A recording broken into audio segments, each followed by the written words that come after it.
Now I request our principal, Dr. Satish Kumar Shetty, to welcome all those who are virtually present for the session. Very good morning to all of you. Respected Professor D.S. Purnananda, Professor, Department of Journalism and Mass Communication, Coimbatore University. Honorable Correspondent of our college, Saki Devananda Pai, and the Correspondent of Besant PU College, Sir Ganesh Krishna Bhatt, the IQAC Coordinator, Professor Syed Kader, NAC Coordinator, Dr. Praveen Kumar KC, and the convener of this webinar, Mrs. Smita Shenoy. Dear participants, India is currently experiencing extraordinary media expansion with intense competition between players in the industry. Newspapers and broadcasters are anxious to get the inside story out first. The promise of investigative journalism has finally evolved with the time. Now, if you go through the history of India and the freedom struggle of India, the newspapers played a very important role. I think you must be aware of one very important incident that took place after the first war of independence, that is the Indigo Rebellion. And probably Indigo Rebellion was the outcome of a short drama prepared called as Neel Darpan. And probably this spread rumors amongst the people, and it led to the outburst of the people against the tax policy of the British, and we have witnessed the Indigo Rebellion. Probably the government had to withdraw the heavy taxes imposed on the peasantry class. After that, the government became very alert, and probably at the time of Lord Lytton, in the year 1878, a very repressive act called as the Vernacular Press Act of 1878 was imposed, and censorship was put on the newspapers and the media. I mean to say that at that period of time, media was the only print media available. And after the lapse of a few years, at the time of Lord Lytton, this act was repealed. After that, with the birth of Indian National Congress, those leaders who involved in the Indian National Congress activities, they published papers, articles, and through that, particularly Balagangadhar Tilak, Maratha, and Kesari. And this type of newspapers played a very important role even at the time of, say, the partition of Bengal. And probably the Swadeshi, the boycott and other things probably spread to the nook and corners of the country. It's only because of the papers. And when Gandhi came to India, when Gandhi started, say, as an active, fighter against the British government, probably made use of the media as one of the strongest weapons. And say in the 20s, probably it became very active. And it was a British government to give education, English education. Probably they wanted chief clerical staff to support the government. But later, those Indians who got the benefits of education, they started writing articles, started spreading ideas, and that way, the newspapers and the media became very, very important. And probably today, we are talking about the reflections on 100 years of journalism, education in India, future and the prospects. Probably to take up this topic and discuss about this topic, I think we have to have a floodlight on these aspects. How, say, the freedom struggle of India was intensified with the media. And probably if at all British gave independence to India, not that they were afraid of the physical strength of the Indians, it's because of the mass media. And today we have got the other medias, not just the print media, we have got other things.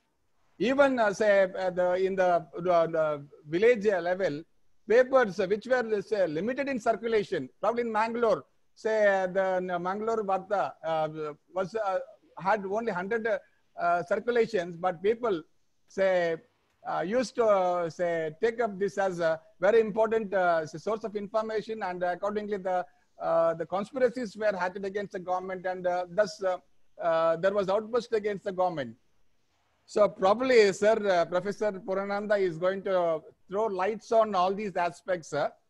I'm very happy to extend a very warm and cordial welcome to Sir Dr.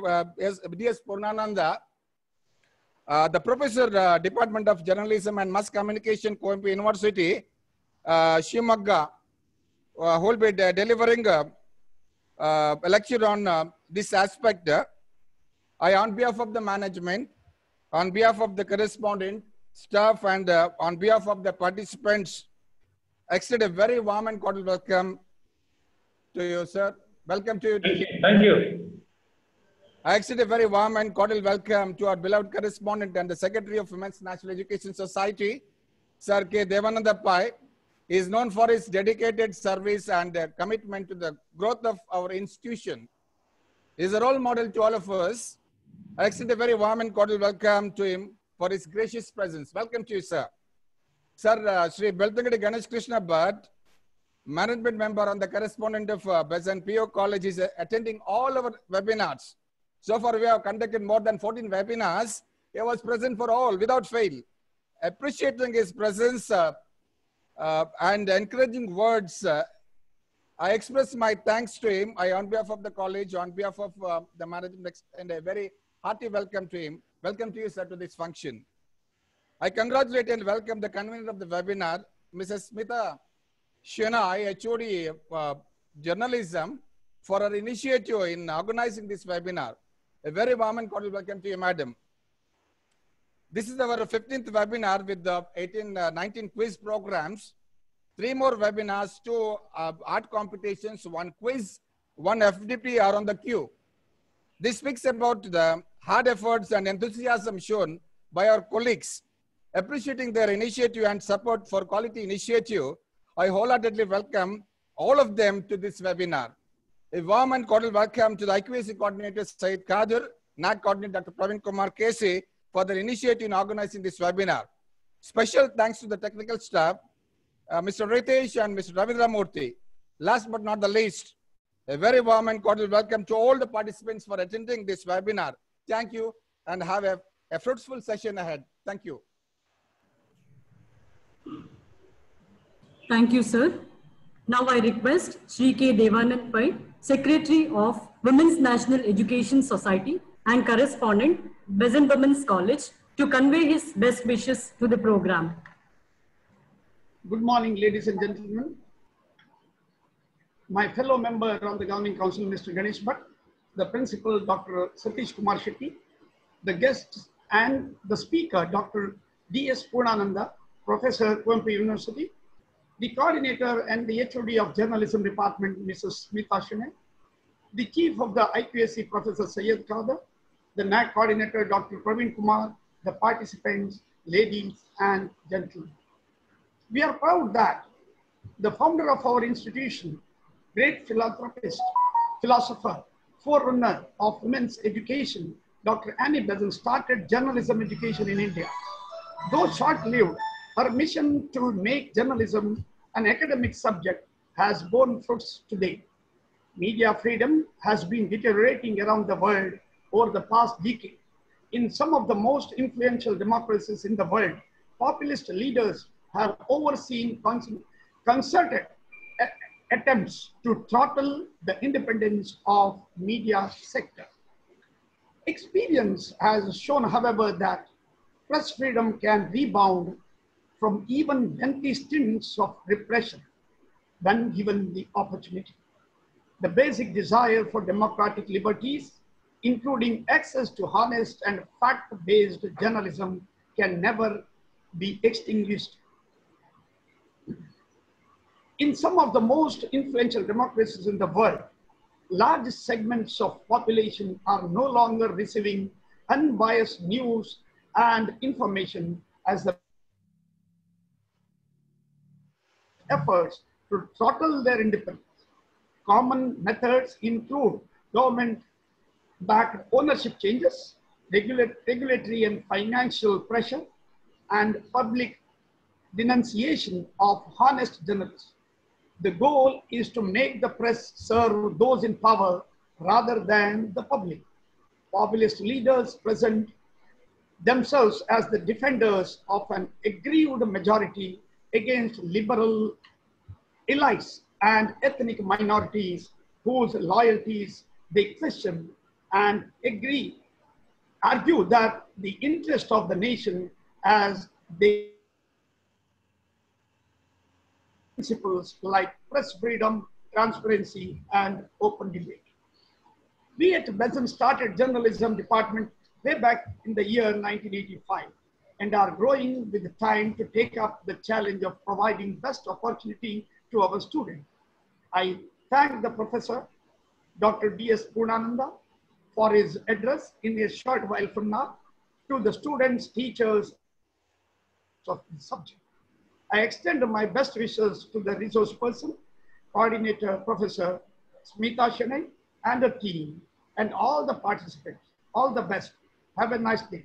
Thank you.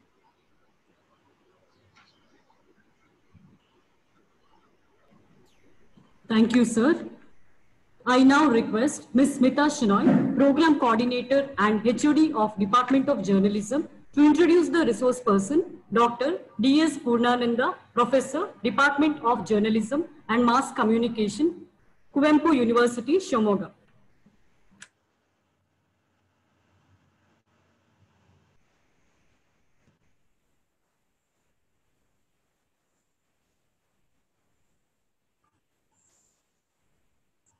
Morning greetings. My hearty morning greetings to one and all. I am overwhelmed to introduce Dr. D.S. Purnananda, Professor, Department of Journalism and Mass Communication, Kuvempu University. He happens to be my teacher also in my post-graduation class. Professor is well known for his scholarly disposition with well-researched presentations and pithy talks, which is much needed qualification for such online sessions. Dr. D.S. Purnananda studied MA from Mysore University, MS from Syracuse University, New York, USA, and doctoral studies from Mangalore University. Began his career as a sub-editor for Times of Deccan English Daily in 1983. Went on to become a research assistant at Department of Communication, Bangalore University from 1985 to 88. Joined as a lecturer in Mangalore University in 1988, promoted as a reader with his studies in 2001, and since 2008, serving journalism and communication department of Kuvempu University. Apart from teaching and guiding students, Professor has shouldered many institutional responsibilities. He is also a visiting fellow to Olda University College, Norway since 2001. He is a Fulbright Fellow. His brilliant research abilities has won him lead scholarship in Syracuse University, New York too. He has umpteen number of research publications, that is national and international, to name a few: presentation in Columbia University, New York, presentation at University of Oslo, Norway, Raising University, Toronto, University of Barcelona, Spain, Kader Has University, Istanbul, Turkey, University of Münster, Germany. Sir has completed 4 research projects. Dr. D.S. Purnananda has guided many PhD scholars and still guiding many. He has students, followers from across the globe who always want to listen to Sir's scholarly speeches. I extend a very warm welcome to you, sir. Thank you for being with us today. Thank you.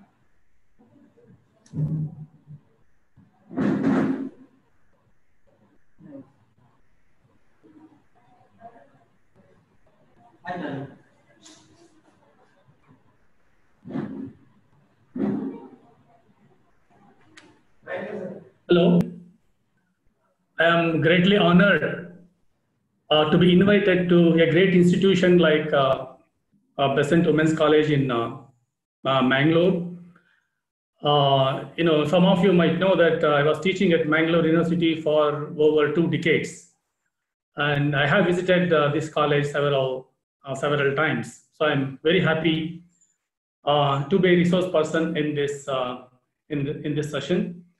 I am thankful to Devanand Pai for speaking very eloquently about the relevance of journalism and media today. I'm also thankful to Dr. Satish Kumar Shetty for presenting an overview of media and media education in India. I thank all those who are associated with this program. I'm especially thankful to Smita Shanai, who asked me to talk on journalism education in India. In fact, I must admit that it was Smita who reminded me that journalism education began 200 years ago with Annie Besant.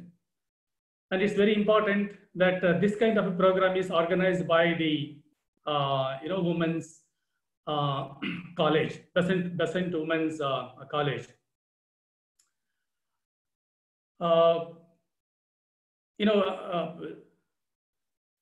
I need not to talk about Annie Besant and her contribution to India. All of you would know about it.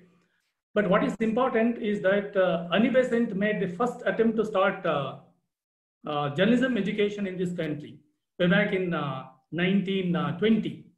That was exactly 140 years after the first newspaper began in 1780. This program began at the National University in Adyar, Madras. The program did not continue for long, but this was a very major step toward introducing journalism education in this country. When Smita told me that we have completed 200 years, I started looking for more information to confirm that it was indeed started in 1920. I looked to some sources. Then finally, I was convinced that there was sufficient information about launching of the journalism program in 1920. Although one or two papers refer to the beginning of journalism education in 1920 by Dr. Annie Besant, I am yet to see a document where some evidence is shown. Somebody who is doing research on Theosophical Society should look into the archival material, should look into the records in Theosophical Society and find out when exactly this was started, what are the focus of the program, and all that. So it is very important that we understand journalism education from the point of view of the builders of modern India, including Dr. Annie Besant. If you look at journalism education elsewhere, it was in 1938 that Aligarh Muslim University started a certificate course in journalism, but then the program was discontinued in 1940. Then one more attempt was made by Indian Journalists Association at Calcutta.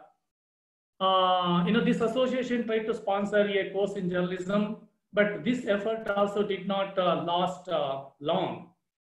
Then the first regular teaching of journalism began in Punjab University in Lahore. That was in 1941. Professor P.P. Singh, who had returned from United States, he had studied his master's degree at University of Missouri, Columbia, in USA. He became head of department at Punjab University in Lahore. But after independence, after partition, this department moved to Delhi and from there to Chandigarh. And later, it became part of the Punjab University in Chandigarh. Then journalism courses began at the University of Madras in 1947, then at the University of Kolkata in 1948.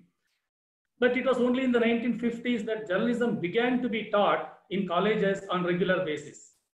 In fact, one of the first colleges to start teaching in South India was Maharajas College, Mysore. It started this program in 1951.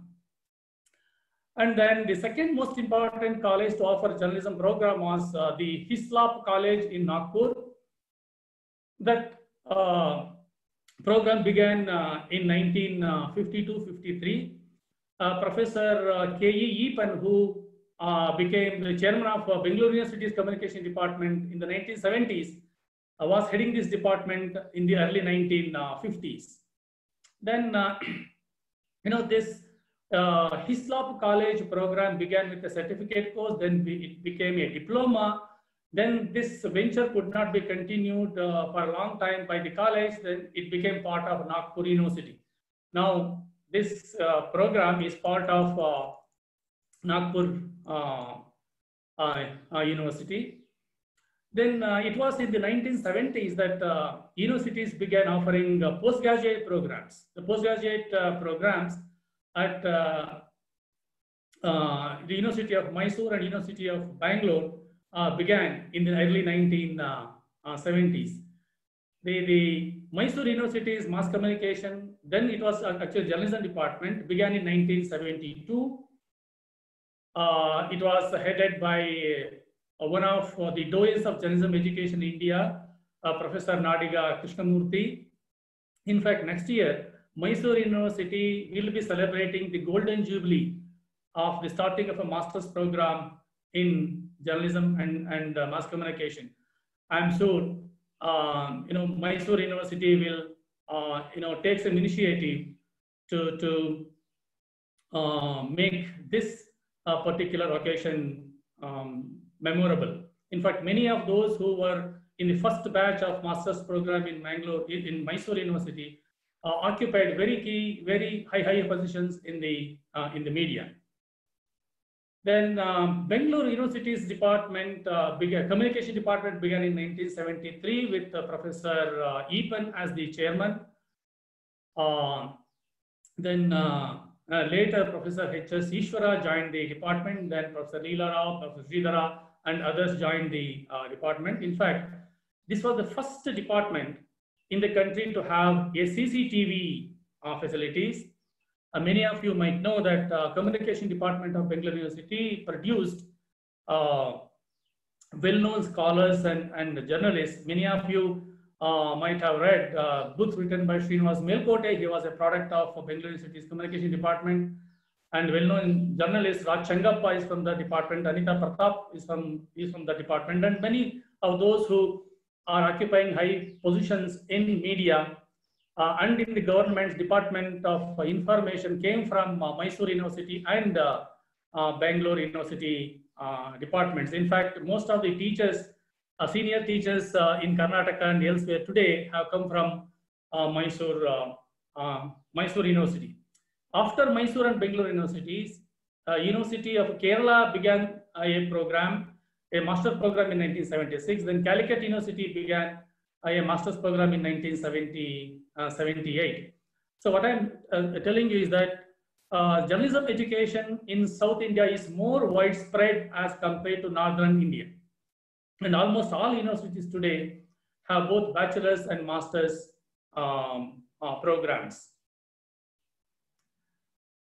The Mysore University's program, in fact, was oriented towards training students in the art and craft of journalism, whereas Bangalore University's program was focused on education about communication rather than training for journalism.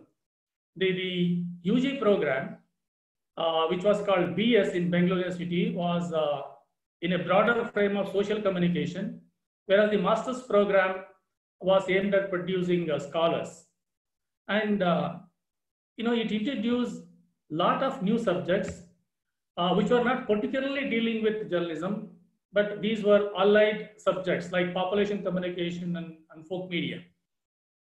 And journalism, the communication department at Bangalore University was involved in a lot of research. When satellite instructional television experiment began in 1976, the department conducted the impact study, which has become a very good document for the researchers. Then the nomenclatures of the postgraduate degrees differed from university to university, depending on the focus of each university department. Some departments called it MA. For example, Mysore University's postgraduate program was MA. But in Kerala University, Trivandrum, it was called MJ. Then in Barampur University, it was called MJMC, Master of Journalism and Mass Communication. Then in University of Hyderabad, it was called Master of Communication and Journalism. Bengaluru University's program was called MS Communication. In fact, when Aloysius College started, the master program was called MCMS, Master of Communication Media Studies. So nomenclatures differed from university to university and from college to college within the universities. But a few years ago, UGC decided that nomenclature should be the same throughout the country. So in most of the universities today, we have only MA program in journalism and mass communication. I am personally not happy with that because the nomenclature of the degree should reflect what is the core focus of the program. For example, Mysore University's focus was print journalism, so it was journalism, so it is called journalism, MA journalism. Bengaluru University's program was called MS Communication because the focus was on the broader area of communication, not just journalism alone. In the 1990s, a lot of private education institutions and media houses launched diploma programs, bachelor's programs, and master's programs, not only in journalism, but also in allied fields. For example, master's programs in advertising, public relations, film studies, electronic media. Institutions like IIJNM, Indian Institute of Journalism and New Media in Bangalore, the Manipal Institute of Communication in Manipal, then Asian College of Journalism in Bangalore and later in Chennai. Then from the media houses came several schools, the Pioneer Media School in Delhi, and the Times School of Journalism from the Times of India Group, and Manorama School of Communication from Manorama Group of Publications. And many of those who occupy key positions in media today have come from these journalism departments. And more than 3 decades ago, the government of Karnataka decided to recruit for the Department of Information only those who had a degree in journalism. Now, because of this, a lot of our contemporaries, our seniors and juniors became assistant directors and deputy directors and later directors of the Department of Information. So there was greater recognition given to the journalism program by the government and also by the media houses. And even as the media education is expanding, there are still some people who believe that journalism teaching is of no consequence. They say it doesn't make any difference. But I personally believe that education in journalism and communication is necessary to ensure efficiency and quality of communication. There was a time when people argued that journalists were born and not made. You may all know the great American journalist Joseph Pulitzer, who believed that training was necessary to be a journalist, once famously said, "The only position that a man can successfully fill by the simple fact of his birth is that of an idiot." Now, if you have known about his background, Joseph Pulitzer, did not even speak English when he came to America from Germany. He began his career as a junior reporter, then learned English, and he grew up the hard way, but he believed that journalism has to be taught as a program in universities. So he wanted journalism to be recognized as a great and intellectual profession. The Columbia University School of Journalism was started in 1912 with the funds donated by Joseph Pulitzer. In fact, Columbia University had declined to accept money to start journalism program, as it considered that journalism programs were not so important. But later, Columbia University did accept the money given by Joseph Pulitzer, and it began a program which is recognized throughout throughout the world. We must all remember that Pulitzer's insistence on teaching journalism in a university system came as a response to yellow journalism. Yellow journalism in the late 19th century in America had actually caused a lot of problems. In fact, it had virtually led to the Spanish-American War. It had led to spreading of a falsehood, untruth and lies. There was too much of sensationalism in media. Pulitzer's insistence on education came from this background. And as you know, one of the persons who made yellow journalism popular was William Randolph Hearst, who was the first big media baron in United States. So journalism education, we must remember, came as a kind of response to the growth of yellow journalism. And the kind of yellow journalism that existed in America in the late 19th century, sounds very similar to what we are witnessing today in India. Then we might think, what has education in journalism done to mass media? But that is another topic entirely for discussion. I will not go into that. But Pulitzer's expectation was that professional training would end sensationalism in journalism. As most of you know, that has not actually happened. Every year we're hoping that things would actually improve. Columbia University has produced many of the great Indian journalists too. For example, N. Ram, who was until recently the chairman of the Kasturi and Sons Group, which publishes the Hindu, Frontline, and the Business Line, was a product of Columbia University. Malvi Parthasarathi, who is presently the chairperson and also chief editor of the Hindu, was a product of Columbia University. Barkha Dutt, who was with NDTV, was a product of Columbia University, and Siddharth Varadarajan, who is now the founder editor of The Wire, also studied in Columbia University. As most of you would know, Columbia University was the university which was known for its liberal policy, which encouraged free learning and open learning. Ambedkar was a student in Columbia University.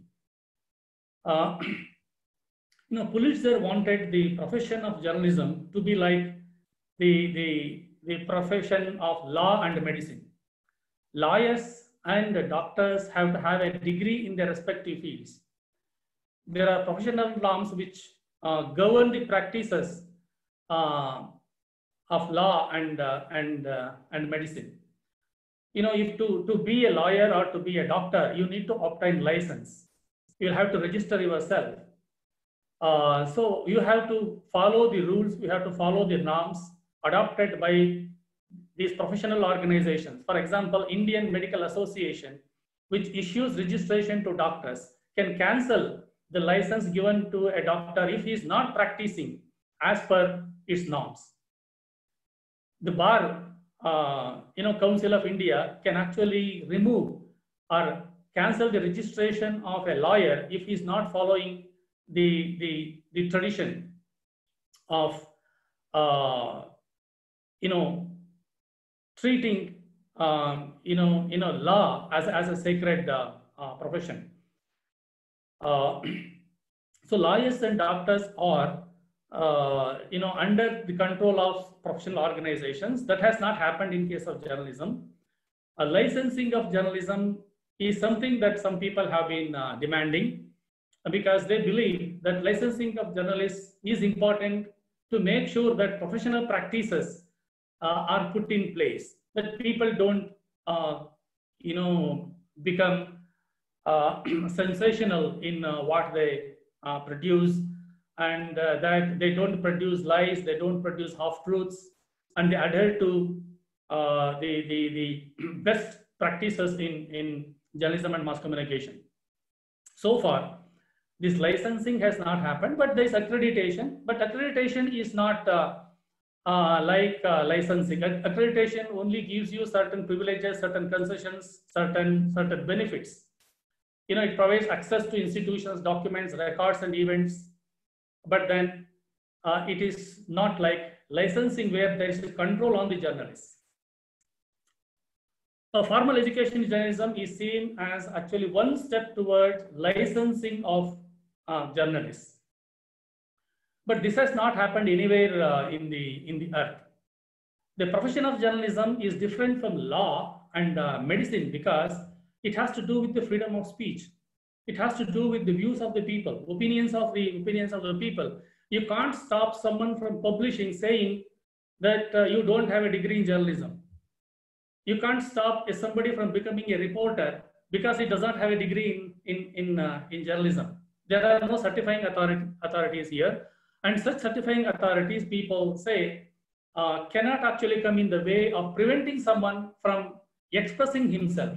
So the argument here is that journalism cannot be treated either as a law profession or medical profession. This is something that deals with the opinions of the people, something to do with the democracy and free speech. And I would like to look at some of the aspects related to journalism education today. Infrastructure is one issue that people always keep talking about. It is a fact that many institutions that offer journalism as a bachelor's or master's program do not have the required infrastructure. But at the same time, there are some departments we have state-of-the-art, television studios, the state-of-the-art, labs, computer labs, printing facility, everything. But there are also colleges where, even after so many years of offering a course in journalism, there aren't even basic facilities. While colleges provide labs for science courses, they have largely ignored the needs of the journalism departments. Many college administrations think that journalism can be taught like any other social science subject. So, what we must also keep in mind is that infrastructure alone does not make journalism teaching meaningful, but then we do need some infrastructure. College administrations actually should pay more attention to providing minimum infrastructure to the journalism departments. But however, technology or infrastructure alone, cannot prevent the college or the department or the students from doing what is required of them. Today, smartphones perform several functions that a computer performs. There are several, students who have made videos, news programs with smartphones.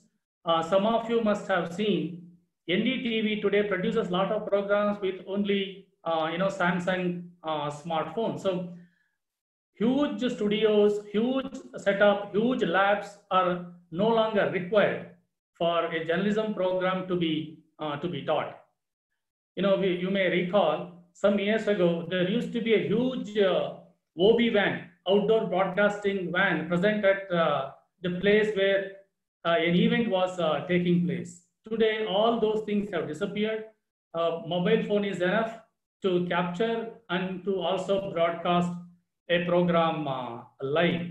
So technology has been a great help to us, and it has actually helped many people who are unable to build studios and such infrastructure, to come up with a lot of videos or video news bulletins with the help of the new media technology. And one trend that is visible is the emphasis on technology rather than on the content. Mere handling of certain gadgets and technically perfect execution will not make somebody a good journalist. Technology is constantly changing, and you can learn technology as it evolves. You know, journalism is not just videography. Journalism department should not turn out to be polytechnics. The job of polytechnic is to teach techniques, but job of journalism department is something much more than that. Whenever some students ask call me and ask about admission, the first thing they ask is whether our university has studio, lab, and all that. So I tell them we do have, but then your objective should be to learn journalism, not to just learn technology. Technology can be learned. So what I'm just saying is that technology is important, infrastructure is important, but that is not everything. And too much of technology orientation may not be good for journalism. And there are issues about theory and practice. You know, one has to have balance between theory and practice. Many people always complain that journalism departments are focused too much on theory rather than on practice. While this argument is broadly correct, you know, there is greater emphasis on theory than on practice. There are certain realities which we must understand, that these academic institutions cannot actually create the environment of a media organization. And the journalism department cannot be a television station or a newspaper office.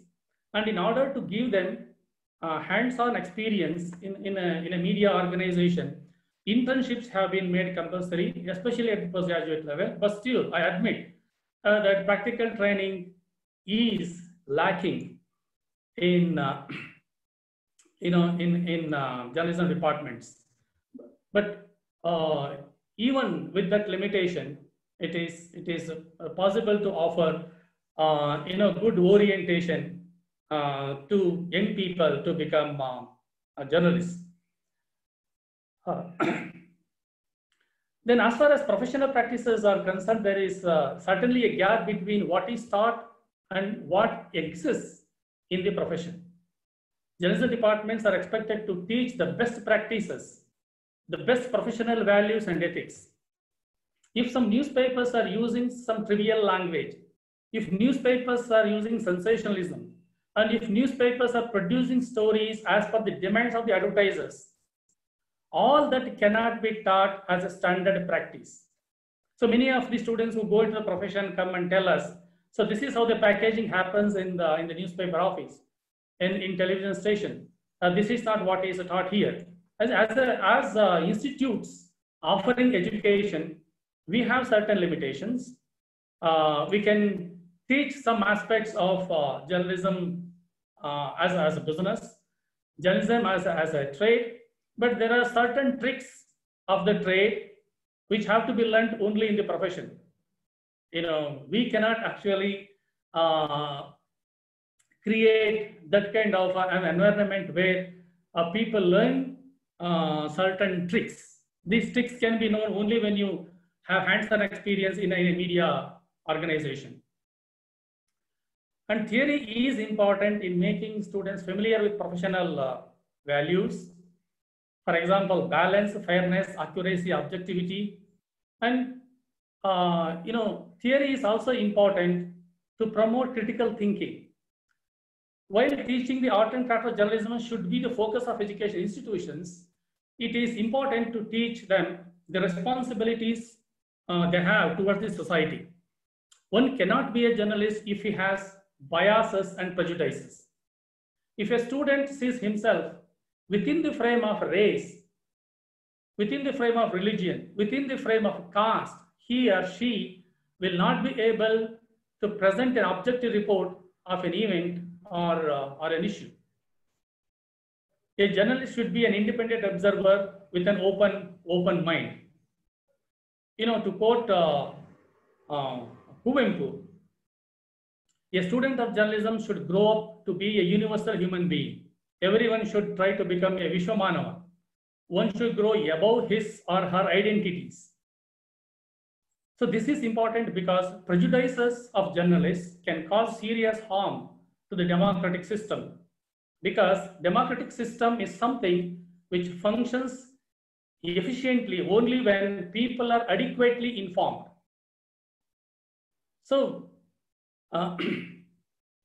prejudices of journalists can lead to inadequate information and false information reaching the people. So it is important that we train journalists or young students try to become independent and free thinking individuals, so that they are able to objectively view what is happening around them and interpret them. Then with regard to curriculum, one of the issues is that which people always discuss is that journalism departments are offering courses with syllabus which may be 2-3 decades old. It's possible that some departments do have very old syllabus, but then it is important that the syllabus that we teach, the curriculum that we offer, changes according to, or is updated according to the changing needs of the industry. And it should be geared towards enhancing knowledge and promoting critical thinking among young people. In fact, journalism education in a large part of the world is offered as part of the liberal arts. Liberal arts provide intellectual grounding in exploring issues and ideas, studying subjects like politics, contemporary history, sociology, literature. All this is considered as necessary to develop the ability to understand and interpret the world. Some journalism schools teach, some aspects of sociology, history, literature, all that as foundation courses. And many argue that education in journalism has drawn liberal arts away from mere theorizing. Well, many believe that entry of journalism into the liberal arts arena has actually made social sciences more practical, than just being theoretically oriented. And one of the criticisms is that there's greater emphasis on preparing the students to do the watchdog function, but very little attention is paid to critical thinking about media. Certainly, critical thinking will grow when students are exposed to the critical literature in different disciplines. I believe that if a student is familiar with sociology, with psychology, with literature, he will be able to understand and interpret issues better. And the curriculum should be designed towards enhancing professional knowledge, practical skills, personal traits, personal values, keeping in tune with the changing trends in the media industry. The curriculum has to change from time to time, and new courses or papers should be introduced. In fact, some of the departments have introduced papers and courses depending on the needs. A lot of departments today offer courses in web designing, online journalism, environmental communication, business journalism, health communication, new media technology, even things like event management and so forth. Then one more issue that is often discussed is lack of specialization in journalism education. There is general lack of specialization in teaching of journalism. This is something that nobody can dispute. And this has happened because of various factors, including appointment of teachers. There are single teacher journalism departments in many colleges and in many universities. Although guest lecturers are hired, they come and go. So they have no long-term interest in offering the course. So one teacher is expected to teach several papers. Even when journalism departments appoint people, they don't go by specialization. They go by designations. say one reader, one professor, two lecturers, these kinds of things matter rather than specialization of a teacher. So you need teachers specializing in certain subjects. Special lectures and workshops will help, but that is not enough. Some institutes of journalism have professional journalists regularly teaching subjects they have specialized in. For example, many of those who teach regularly at IIJNM in Bangalore come from the profession. So they're specialists. Somebody from business newspaper teaches business journalism. Somebody from digital newspaper teaches digital journalism. So this is something that has been happening. And there was a time when people specialized in only print media or television or radio. But today, with the convergence of media technologies, media-wise specialization has lost its relevance. Those who are working for print media today are supposed to put out videos too. Some newspaper journalists are expected to not only report for the print edition, but they're expected to capture videos and put them on their web pages. And then even television journalists not just report, but also write for the digital version of the news. So many journalists today are performing several tasks. They're working simultaneously in different media. So that's why convergence of media technology has actually made the line dividing the media thinner and thinner. So a journalist today has to perform several tasks.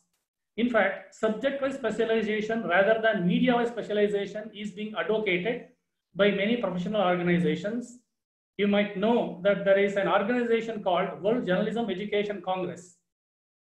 Recently, in July 2019, this Journalism Education Congress was held in Paris, where they insisted on subject-wise specialization rather than on media-wise specialization. There are specialists reporting on, or there should be specialists reporting on politics, sports, industry, agriculture, environment, health, education, and subjects like this. It is important that journalism education imparts necessary training to encourage the students to specialize in a subject of their choice. So what should actually happen is that there should be subject-wise specialization rather than media-wise specialization, especially because convergence of media technologies is happening. Now, the future. The media market is going through a severe crisis in the recent years. Principal of the college, Dr. Satish Kumar Shetty mentioned about this. There are job losses, employer bankruptcies, dissatisfied and fragmented audiences. There is media hyper commercialism, and the standards in journalism are changing. There are challenges posed by citizen journalists. In fact, today the first person to make something known to the entire world is not the journalist. It is a citizen who may capture a video and put it on. So the journalists are expected to today provide more depth and analysis than mere reporting. And journalism education should be geared towards, giving students this kind of orientation in the sense that, they develop ability to present not just news, but depth and analysis. Some newspapers and channels, as we have been seeing, have been closed down. Others are downsizing the staff strength as part of their cost-cutting strategy. In this context, some are arguing that journalism courses may become irrelevant in future because of the possible collapse of the entire media market. But my understanding is that the crisis in media industry today is only a temporary one. And in the long run, we will be able to overcome this crisis. Things are going to change. We can't predict everything. It's like this: if manufacturing industry has seen a decline, it does not mean that engineering colleges will close down. So these are the market trends, and these are the things that happen in the industry. Sometimes there is expansion of automobile industry, then the shrinking of automobile industry. This has happened in case of many other industries. So I would not think that there's going to be end of journalism education because the media are totally collapsing with the growth of digital media. Journalism education is still going to be relevant. Then we should not get disturbed by these doomsday predictors. If you look at what happened when telegraph arrived, when telegraph came, everybody predicted that there would be no newspapers anymore, because telegraph would give the news at the highest possible speed. Then came radio. When radio came, everybody predicted bad days for newspapers. Newspapers did not close down after radio came. Then television came. After television came, many people predicted that the days of radio were over. I'm sure radio is still relevant today. And then when the digital media began, everybody predicted that print newspapers would go out of circulation. That has not happened so far. And I believe that this is not going to happen in the near future. Still, India is far from being completely digital. And even if it's become digital, there will still be print media around. There are very good signs coming from some of the European countries, including United Kingdom, where the newspaper circulations have improved in the recent years. So I don't predict or I don't believe in this prediction that newspapers will go out of circulation in the near future. And training in journalism will remain relevant, but the nature of training is going to be shaped by the demands of the market and the technological changes.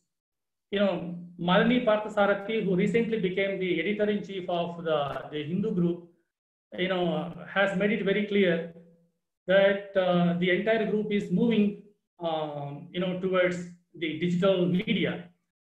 The focus will be digital media, but she believes that newspapers are going to be around for some more decades. Although I have certain reservations about the National Education Policy 2020, there are certain elements that will be helpful to journalism education.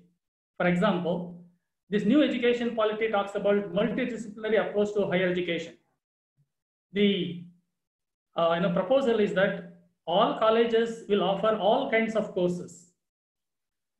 So a college will teach science, commerce, arts, journalism, Sanskrit, Urdu, physics, chemistry, mathematics, everything. It's a great concept, but we are not sure how this is going to be implemented. But it's a great idea if we have a multi-disciplinary approach to higher education. And universities and colleges are expected to evolve into multidisciplinary universities. In fact, I am personally against mono-subject universities. You should not create a university to teach only one subject. I hope the new education policy will address this issue. There is one University of Journalism. Some of you must have heard of it. It's called Makkanwal University of Journalism, located in Bhopal, Madhya Pradesh. If you look at its history, it began in 1990. I don't think there is anything that's very significant coming from this university. I was personally against starting a university of mass media in Karnataka itself. 10 years ago, the Media Academy in Karnataka sent a proposal to the government, saying that there should be a Karnataka Madhyama Vishwavidyanilaya, I was a member of the academy then, so I was opposed to it. I was telling them, more good will be done to journalism if journalism remains with other subjects, and that we are part of a multi-subject, multidisciplinary university, because as students of journalism, these students should interact with the people who are in sociology, who are in politics, who are learning physics, chemistry, environmental science. You can't separate journalism for all other subjects and offer only journalism. So this aspect of new education policy has actually made me very happy that there are other issues with regard to national education policy, including greater centralization, greater privatization. I will not go into that here now. So I don't see a big paradigm shift, but it has profound implications for higher education. The classroom is going to be seen only as part of the total learning environment. Learning environment. It's not just classroom that is important, but something more. And journalism education should be geared towards producing liberal, ethical, and independent spirited reporters instead of producing only conveyors of information and opinions. Journalism education should be aimed towards strengthening democracy, not toward increasing the prestige of the profession. At a time when there is disinformation, misinformation, and threat to press freedom, independent journalism is more important than ever. And journalism education should be more aligned with democratic life rather than with the market. So I believe that journalism education is going to be relevant, but journalism education should contribute towards strengthening democracy and strengthening the values of journalism practice. So I thank you for giving this opportunity. I think I have taken a lot of time. If there are questions and if there are opinions, I will be happy to hear. So thank you one and all.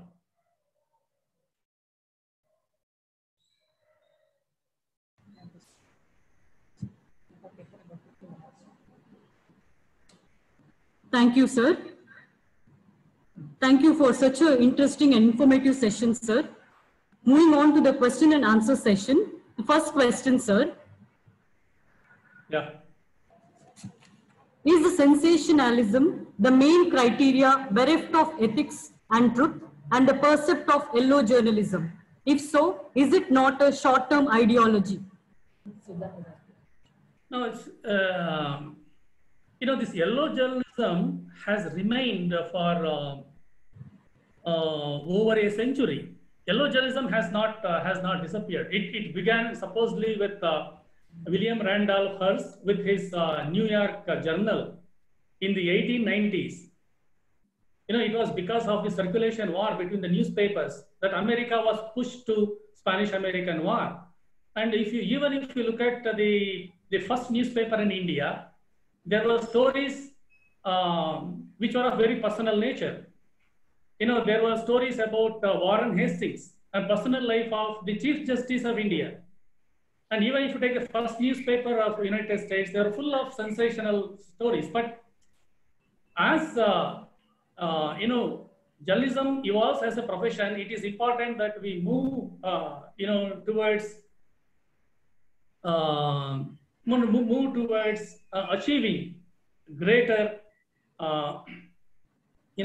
values in journalism, and teaching people how to report, how to produce stories that do not tell lies, that do not tell half-truths, that do not distort what has been reported. So yellow journalism has remained for more than 100 years. I don't say that all newspapers publish sensational news stories, but today there is so much of competition in media that every medium wants to attract more audiences.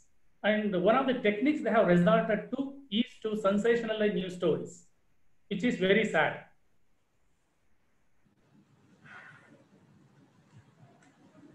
Next question, sir. Yeah. One more question asked by Sudha Madam. How about development journalism and professional values are given focus in journalism curricular design? In fact, it is very much important to offer courses in development journalism. I think most of the departments in Karnataka and also in South India, you don't know much about departments in North India.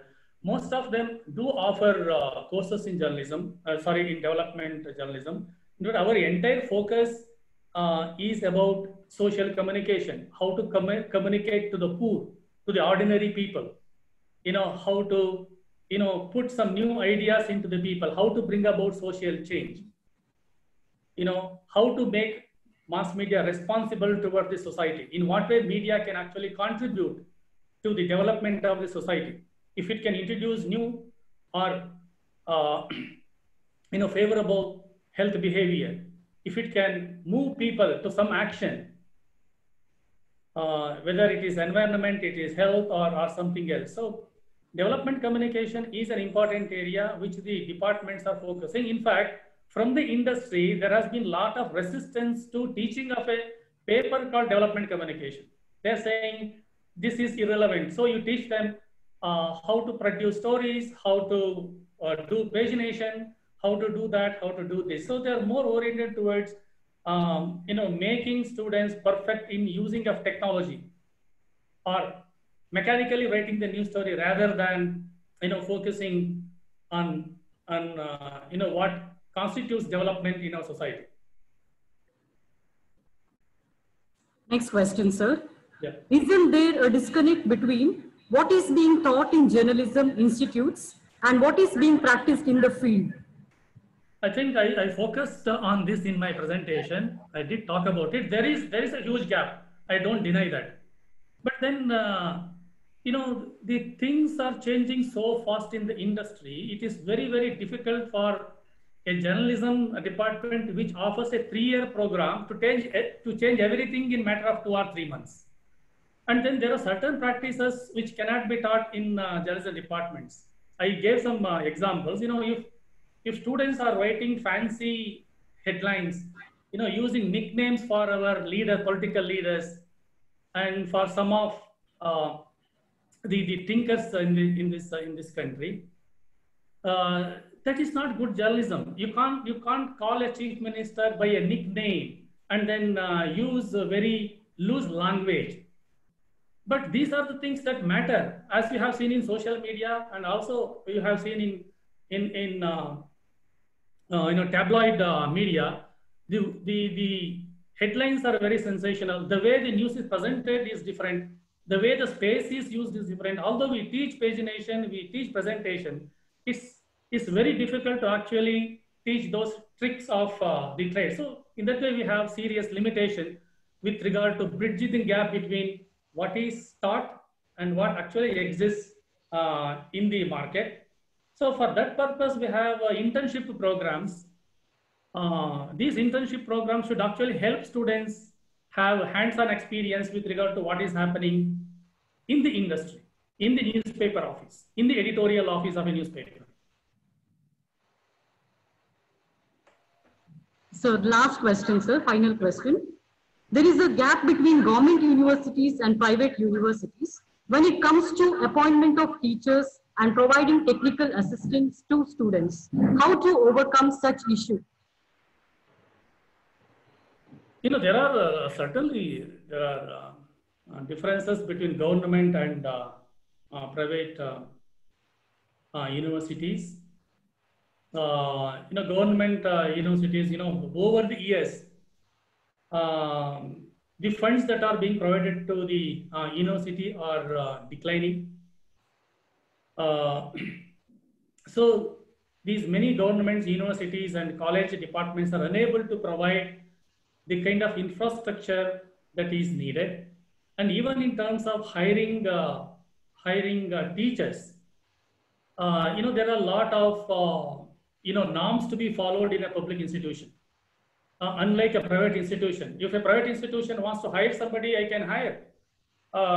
There are no limits to that. In a government institution, it is not possible. To fill a teacher's post, it takes several months and several years. So in that way, private institutions are free to do that.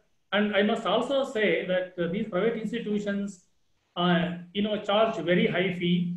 They get a lot of money from the students.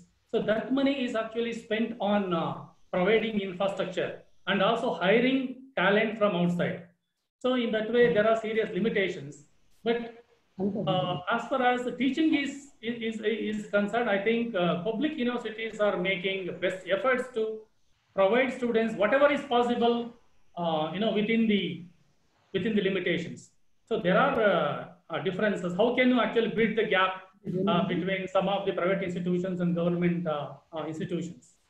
This is possible only when the government liberally, spends money and also creates a liberal recruitment policy to hire people from the profession and to hire specialists who have specialized in certain areas within the broad, discipline of journalism and mass communication. So there's one more question, sir. Last question. Yeah. In proposed new education system by government, what possible changes may happen to the journalism education in India? I mentioned about this in my presentation. One thing good is that you will no longer be studying only something like journalism honors or journalism MA or BA in journalism. You are going to study several other subjects. This is going to be a multidisciplinary approach. A student will be free to study sociology, political science, or many other subjects of his choice. See, right now, there is limitation of combination. Whether it is in Besant College or some other college, you can choose only certain subjects for your BA, English literature, or economics, or political science. But if new education policy is implemented, it allows students of journalism to take any subject and study. You will have to have certain minimum courses or papers in journalism, but you can take many courses outside the journalism, and that is important for a journalism student, because your knowledge has to increase. You must have greater understanding towards society. You must greater understanding of contemporary history. You must greater understanding of the economy today, contemporary international politics. To understand all that, exposure to many other subjects is important. I think if somebody studies only journalism, it's going to be of no use. That's why I have always insisted, please don't offer only BA program in journalism. Especially undergraduate program, it should be offered along with many other subjects. And the new education policy, I'm sure, will provide that opportunity. Sir, and the last question. Okay. Do you agree with funding, public funding of media organizations for greater transparency? From Simon Verghese. Yeah. You see, if you look at publicly funded media organizations, Doordarshan and All India Radio are publicly funded. How do they function? If it is completely publicly funded, they may be under the control of the government, whichever party may be in power. And public funding of media houses may not be possible, but I would rather suggest having a foundation to run a newspaper or television channel, or a trust to run a newspaper or television channel. For example, Sahitya Karnataka newspaper is one which is run by a trust. And the Guardian of England is run by a trust. So there are some media organizations, which are run with public interest. They are independent of both the government and also private, interests. So it is important, if a newspaper or television channel wants to be independent, then it has to be free from both government control and also controlled by commercial interests. Otherwise, it cannot be independent. So there are some newspapers which are run by foundations and trusts. So that I think that should be the model, or even cooperative societies, for example. If we can run a transport service successfully through a cooperative society, if we can, sell milk to the entire nation through a cooperative society, it should be possible for us to run a newspaper on cooperative basis. But again, until a newspaper is supported by readers, it cannot be responsible towards them. So long as the newspaper is dependent on advertising, it cannot be protecting the interest of the readers.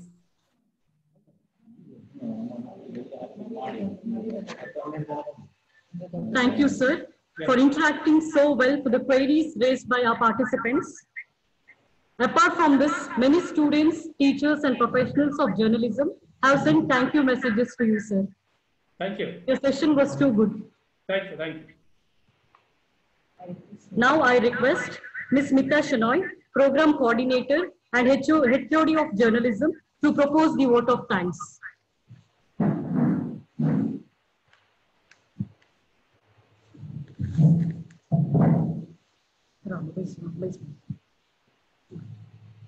A wholehearted thanks to Dr. D.S. Poonananda, Professor, Kuvempu University, for presenting his talk on the topic, Reflections on 100 Years of Journalism Education in India and Future Prospects. Thank you, sir, for accepting our invitation and enlightening us today. Sir, your talk was very reflective, colossal, comprehensive, inclusive, and very informative.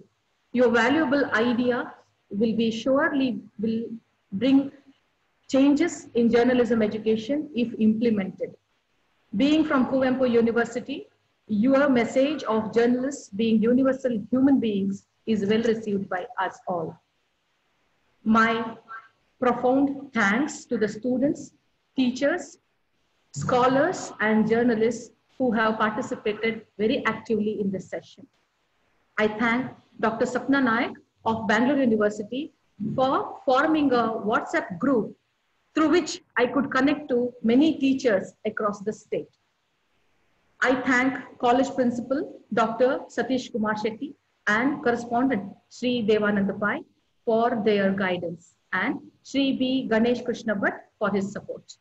I fondly thank my colleagues, Ms. Shaila Kamath for comparing, Mr. Girish Kumar for his cooperation, Mr. Gopal Krishna Raikar, and Mr. Ritesh for her technical support. I also express my heartfelt gratitude for all my colleagues for their love and encouragement. I thank IQSC and NACSELS for co-hosting this event. My special thanks to Dr. Ishwar Daitota for sending his wishes in advance, Sri Manel Annapanayak, our Vice President, Sri Manohar Prasad, Sri Surendra Wagle, Sri Jaideep Shanai, Sri Srinivas Indaje, and all members of Press Club Mangalore for sending their wishes to us. I end this session with the sentence from Rig Veda, which is also a tagline of our college, Shraddhavan Labate Jnanam. The dedicated one will win the knowledge. Thank you, one and all.